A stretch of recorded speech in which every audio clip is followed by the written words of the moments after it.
मार्गावर नवीन तंत्रज्ञान वापरून रस्त्यांचं काम सुरू करण्यात आलंय।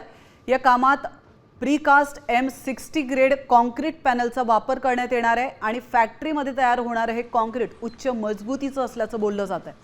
तसंच या कॉन्क्रीट पॅनलमुळे पारंपरिक रस्त्यांचा 28 दिवसांचा क्युरिंग कालावधी देखील वाचणार आहे। अवजड वाहतुकीचा विचार करून रस्त्याची मजबूती आणि पाण्याचा निचरा व्यवस्थित व्हावा यासाठी विशेष उपाययोजना करण्यात आली। दरम्यान चाकणच्या रस्त्यावरून आढावा घेतलाय PWD अधिकारी प्रशांत पंडित यांच्याशी संवाद साधलेला आमचे प्रतिनिधी रोहिदास गाडगे यांनी। थेट जाऊया। चाकण औद्योगिक क्षेत्रातील रस्त्यांची झालेली दुरावस्था आणि वाहतूक कोंडी सोडवण्यासाठी राज्याचे उपमुख्यमंत्री एकनाथ शिंदे आज चाकण दौऱ्यावरती आहे। आपण सध्या आहे हे तळेगाव चाकण या मार्गावरती।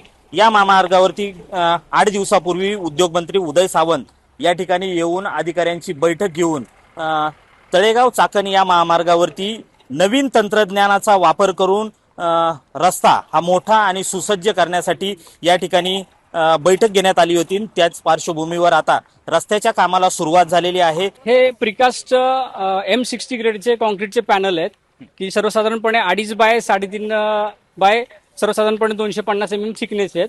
M60 ग्रेड असल्यामुळे हे प्रचंड ताकदीचे कॉन्क्रीटचे पॅनल्स आहेत आणि महत्वाची गोष्ट याच्यामध्ये की आपण हे प्रीकास्ट म्हणजे थोडक्यात फॅक्टरीमध्ये तयार केल्यामुळे रोडवरती जो 28 दिवसाचा याचा क्युरिंगचा कालावधी लागायचा तो पूर्ण वाचलाय। त्याला फक्त लेवल करणे ग्राउंडवरती आणि हे पॅनल तिथं क्रेनने आणून ठेवणे, बस एवढ्याच याला ऍक्टिव्हिटी लागते आणि त्यानंतर साईड पट्ट्यांची कामं करणे, त्याच्या इकडे याला कालावधी लागत नाही। हे खूप चांगले तंत्रज्ञान आहे। रोहिदास गाडगे, साम TV न्यूज, चाकण, पुणे।